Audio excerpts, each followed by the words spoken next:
Hello दोस्तों नमस्कार, स्वागत है एक और शानदार वीडियो में। अभी हम मौजूद हैं मुखर्जी नगर में और आज हम देखेंगे कि मुखर्जी नगर में जो एस्पिरेंट हैं, यूपीएससी एस्पिरेंट है, बीपीएससी एस्पिरेंट है, बहुत तमाम प्रकार के एस्पिरेंट हैं। हम उनकी सीरीज़ को शुरू कर दिया है। आज हमारे साथ हैं आदर्श भाई जो कि इस समय बीपीएससी एस्पिरेंट है, बीपीएससी की प्रिपरेशन कर रहे हैं। साथ ही साथ देखेंगे कि यहाँ पर ये कब से यहाँ पर रह रहे हैं और यहाँ पर मुखर्जी नगर में रहने के लिए कुल कितना खर्चा आता है और उनकी प्रिपरेशन यहाँ पर कैसी चल रही है। तो चलिए शुरू करते हैं वीडियो को। तो आदर्श भाई स्वागत है हमारे यूट्यूब चैनल। नमस्कार, नमस्कार। तो आदर्श भाई थोड़ा अपने बारे में बता दीजिए। मेरा नाम आदर्श कुमार हुआ, मैं बिहार के समस्तीपुर डिस्ट्रिक्ट से बिलॉन्ग करता हूँ हुँ। और मैं फ़िलहाल 2-3 साल से मतलब बीपीएससी की तैयारी कर रहा हूँ। तो बीपीएससी के किस तरीके के आप बीपीएससी की तैयारी कर रहे हैं? कोचिंग ली है या फिर सेल्फ स्टडी कर रहे हैं? पहले मैं प कोचिंग लिया था कुछ दिन, हुँ, लेकिन हुँ। फिर मेरे को लगा कि नहीं सेल्फ स्टडी से हो सकता है, तो फिर अभी तो सेल्फ स्टडी की तैयारी कर रहा हूँ ओके, और मैं इस बार अटेम्प्ट दे दूँगा। ओके। अगर हम बात करें मुखर्जी नगर के इस माहौल की, तो मुखर्जी नगर में किस तरीके का माहौल इस समय चल रहा है? अभी यूपीएससी का अभी प्री होने वाला है, तो उसका माहौल चल रहा है। अब साथ में साथ बीपीएससी का भी प्री होने वाला है कुछ दिन के बाद, इसके बाद ओके, तो उसका भी चल रहा है। ओके। क्या लग रहा है कि जो सपना बिहार से लेकर दिल्ली मुखर्जी नगर तक आए थे, तो अब उस सपने के कितने करीब हैं अभी आप? अभी उस सपने के करीब तो मैं नहीं मान सकता हूँ, क्योंकि जब तक सिलेक्शन नहीं हो तब तक पता नहीं कर सकते हैं कि आपका क्या क्या है, मतलब ये है। लेकिन फिर भी अब इतना बता सकता हूँ कि ठीक-ठाक तैयारी है, लेकिन आप देखिए अब क्या होता है। ओके। तो हम बात करें जो आप इस रूम में रह रहे हैं मुखर्जी नगर में, तो ऑल ओवर आप क्योंकि बहुत सारे एस्पिरेंट दिल्ली आना चाहते हैं, हमारी वीडियो देखते हैं। तो आपका कुल मिलाकर 1 मंथ में कितना खर्चा यहाँ पर हो जाता है रूम रेंट प्लस खाना-पीना? वो तो स्टूडेंट पे डिपेंड करता है, हुँ, किसी का 5,000 भी खर्च होता है, किसी का 10 का 15 भी, 20 भी। आप डिपेंड करता है कि आप किस माहौल में रह रहे हो और किस कमरा में रह रहे हो। एक कमरा का रेट यहाँ 5,000 भी है, 20,000 भी है। तो आप जिस माहौल में रहोगे, रही बात मेरा, तो मेरा अभी 12-15 लग जाते हैं मिनिमम खर्च, क्योंकि मेरा थोड़ा रेंट ज़्यादा है ना, इस वजह से थोड़ा। 12 से 15,000 रुपए खर्च हो जाता है। ओके, बात करें आपकी बीपीएससी जर्नी को लेकर, तो बीपीएससी जर्नी कब से स्टार्ट हुई और क्यों सोचा कि मैं बीपीएससी करूँगा या सिविल सर्विस में जा नहीं, फिलहाल मैं अभी यूपीएससी का तै यूपी साथ में यूपीएससी का भी तैयारी करता हूँ और बीपीएससी की तैयारी भी करता हुँ, हूँ, ठीक है ना? और बीपीएससी का अभी कुछ दिन 1-2 साल से थोड़ा बीपीएससी का वैकेंसी वगैरह सही आ रहे हैं हुँ, बिहार में, तो मैं सोचा कि थोड़ा ना शिफ्ट कर सकता हूँ। इसमें थोड़ा संभावना ज़्यादा लग रहा है, क्योंकि यूपीएससी में थोड़ा कॉम्पिटिशन ज़्यादा है, ओके, तो इसलिए अभी 2 साल से फोकस तो अभी हूँ बीपीएससी में ही। ओके। हेलो दोस्तों, वीडियो में आगे बढ़ने से पहले आपके साथ एक गुड न्यूज़ शेयर करना चाहूँगा। 70 बीपीएससी में लगभग 150 दिन बचे हैं और सबसे ये लग्ज़रियस टाइम है एक एस्पिरेंट को अपनी तैयारी को अच्छे से और स्ट्रॉन्ग करने के लिए।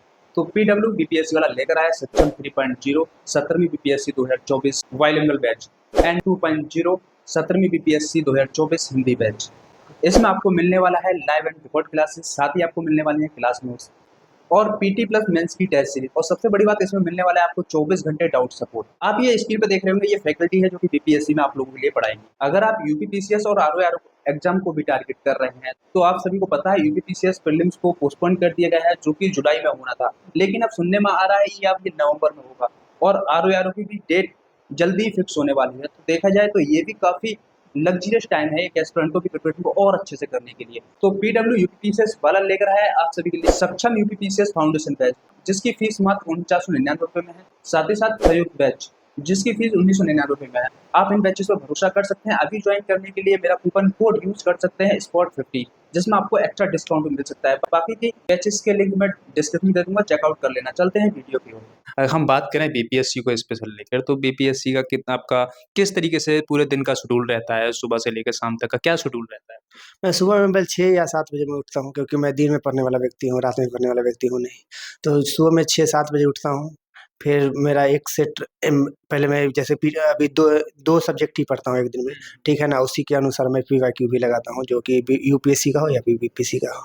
तो मैं सुबह से लगभग 3 घंटे पढ़ता हूँ, 3 घंटे के बाद मेरा आधा घंटे का ब्रेक रहता है। 7 से 10 पर हूँ, फिर ब्रेक, फिर 10 से 1 पर हूँ और फिर मैं दोपहर में खाना खाने के बाद फिर मैं 3-4 घंटा बेड रेस्ट करने के बाद मैं फिर 4 बजे से लेकर रात के 10 बजे तक यही मेरा शेड्यूल रहता है। ओके। तो हम अब बात करते हैं आपकी जो रिसोर्सेज़ हैं, आपकी जो प्रिपरेशन कर रहे हैं, तो अब प्रीलिम्स भी सितंबर में आने वाला है। तो इस समय किस तरीके की आपकी प्रिपरेशन चल रही है और क्या-क्या रिसोर्सेज़ हैं आपके लिए? मेरा अभी एक्चुअली रिसोर्सेज़ की बात करें तो बीपीएससी का जैसे कि हिस्ट्री हुआ, तो हिस्ट्री के लिए आप स्पेक्ट्रम पढ़ सकते हैं, कि स्पेक्ट्रम से ही क्वेश्चन बीपीएससी में सबसे आ जाते हैं। उसके बाद हाँ, एक बात और बता दूँ कि रिसोर्सेज़ में सबसे ज़्यादा इम्पोर्टेंस जो है, वो अभी लुसेंट का चल रहा है। लुसेंट का जो बीपीएससी में है, वो बहुत ही उसका चल रहा है और फिलहाल जो है वो मेरा मेरा 2 साल से, जैसे कि आप बता रखा हूँ कि 2 साल से मैं प्रिपरेशन कर रखा हूँ, तो वही पॉलिटी पढ़ता हूँ, तो एम लक्ष्मीकांत तो वो भी जानते हैं सब स्टूडेंट। हिस्ट्री के लिए स्पेक्ट्रम सब जानते हैं वही।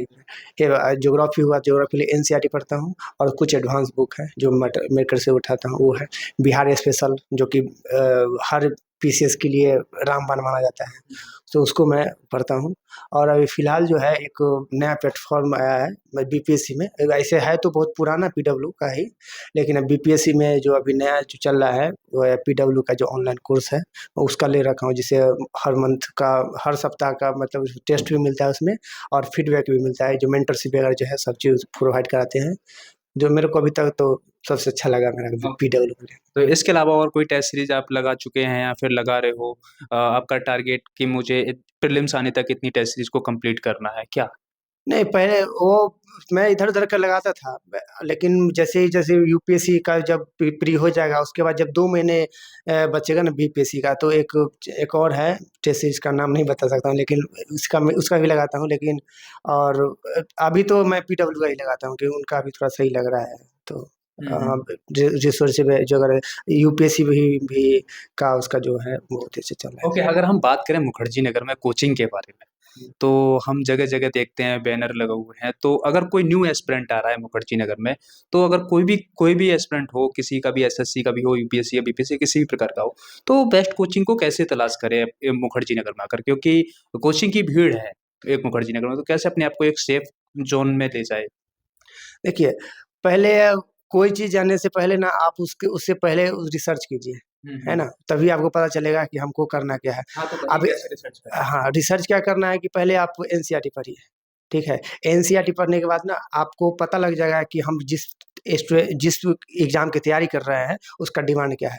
आप एकाएक जो आप अगर बिहार से या फिर कोई भी स्टेट से अगर दिल्ली में आते हैं पढ़ने के, या कोई भी कोचिंग का, या फिर कोचिंग कर रहे हैं, या यूपीएससी हो, बीपीएससी किसी का हो, तो डायरेक्ट कोचिंग कर लेते हैं। आप कोचिंग में कर लेते हैं, तो कोचिंग वाले जो आपको पढ़ाएँगे, वही आपको एक्स्ट्रा आपको नॉलेज इधर-उधर कुछ करना ही नहीं है, क्योंकि आपको जो पढ़ाएगा, वही तो आपको सिलेबस खत्म करने में जो आपको पढ़ा रहा है ना कोचिंग से, समझे? उसी को आपको करने में आपका टाइम बीत जाएगा, समझे? तो एक्स्ट्रा आप क्या सोच पाइएगा?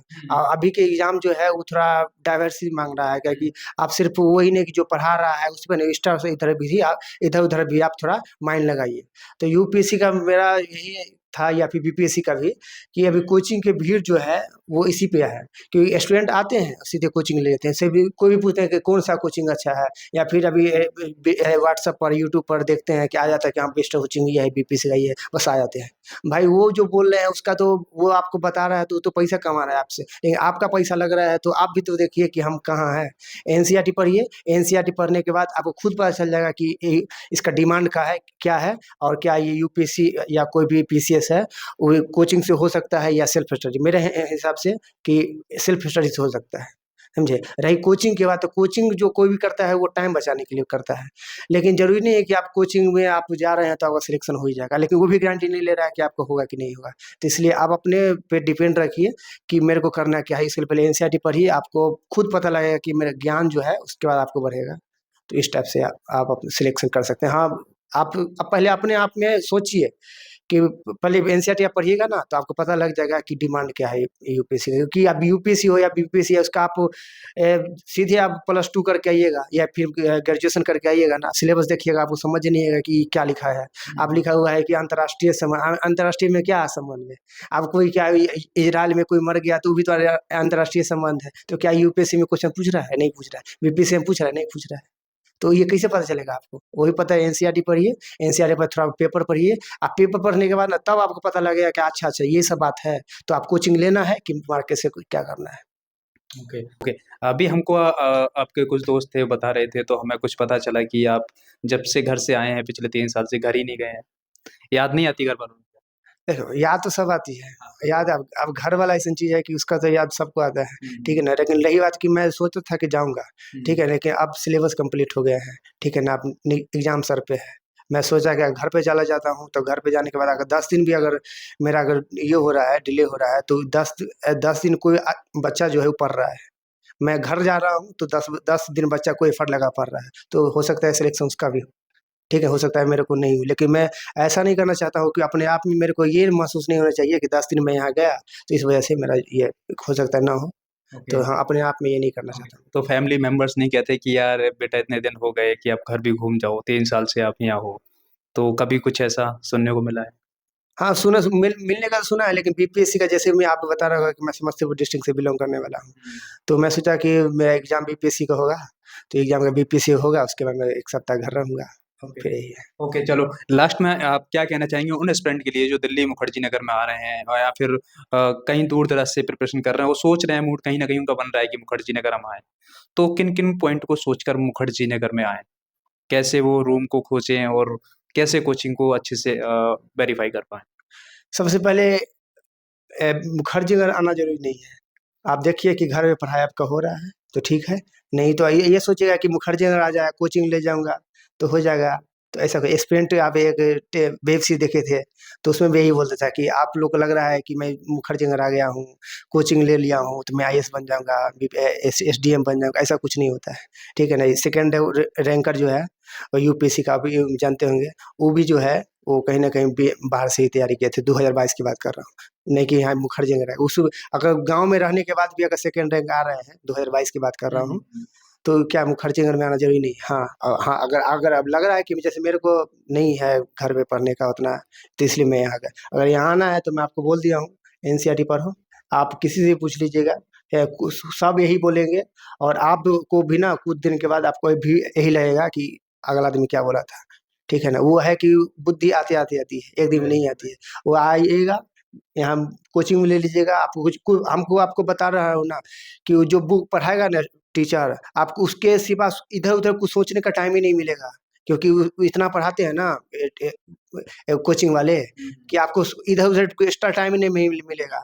यूपीएससी में या बीपीएससी में क्या है कि आप मेंस का या पीटी का क्वेश्चन लिखिएगा ना, तो उसमें वो जैसे कि एक टॉपिक से नहीं डाला गया है। अगर फंडामेंटल आर्ट्स से अगर क्वेश्चन पूछ रहे हैं तो फंडामेंटल नहीं, फंडामेंटल आर्ट्स पढ़िए, फिर सोशल जस्टिस पढ़ना पड़ेगा कुछ, सब मिला के और तब ये क्वेश्चन बना जाता है। ओके। आप भी वह कोचिंग में क्या है कि आपको एक नज़रिया दिखाता है, तो इसलिए आप अपने एक जो आप इस 3 साल की जर्नी आपकी मुखर्जी नगर में रह चुकी है, किन-किन प्रॉब्लम का मेजर प्रॉब्लम थी जिनका आपको सामना करना पड़ा?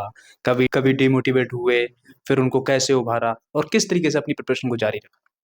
देखिए, स्टूडेंट जो है, जहाँ तक ये मुखर्जी नगर की बात है, तो मुखर्जी नगर में लगभग अगर 100% है, तो उसमें लगभग 80% स्टूडेंट जो है, वो मिडिल क्लास फैमिली से आते हैं। हुँ, हुँ। मिडिल क्लास फैमिली का सबसे जो मेजर दिक्कत होती है, वो पैसे की होती है, जो कि मेरे पास भी है और भी होते हैं।